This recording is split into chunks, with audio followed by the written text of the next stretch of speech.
Siya bigla? Nagkaganito. Tapos, nagkaroon na doon ng banda dito, ng, parang gas-gas lang, ng tubig na yan. Tapos, nagpagamot kami doon sa Nagpagamot ka na sa albularyo? doon sa, marami ng gamot marami ng albularyo na naggamot sa akin. Tapos? Yung, nito, may psoriasis ako. Pinagamot ko doon sa, naggamot doon. Pagdating namin doon, paggamot yung maaga pa dito, tayo dumating. Pero maaga ang pumila doon. Parang naglaglagan na yung yung maputi ko ito ito.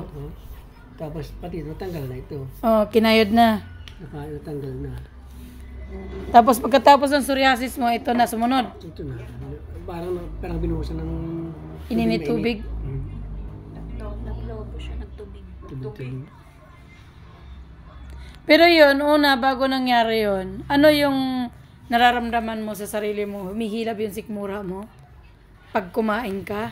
O hindi? Lason. Lason siya na nauwi sa ganyan. Kasi ang unang mararamdaman mo, pag tinamaan ka ng lason, unang-una is nahihilo ka lagi, pagising mo, sakit ito, kabila.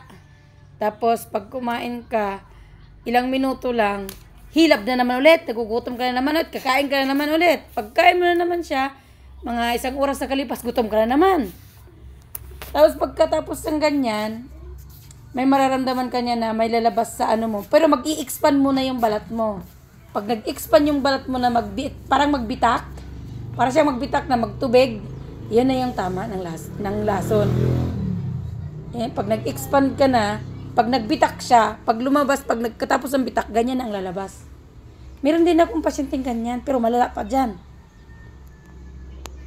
I-herbal lang natin yan. Patayin muna natin yung nakatungtong sa yung espiritu. Kasi pag hindi natin yan mapapatay yung nandyan sa katawan mo, magtutuloy-tuloy yan. Hindi naman yan gagaling.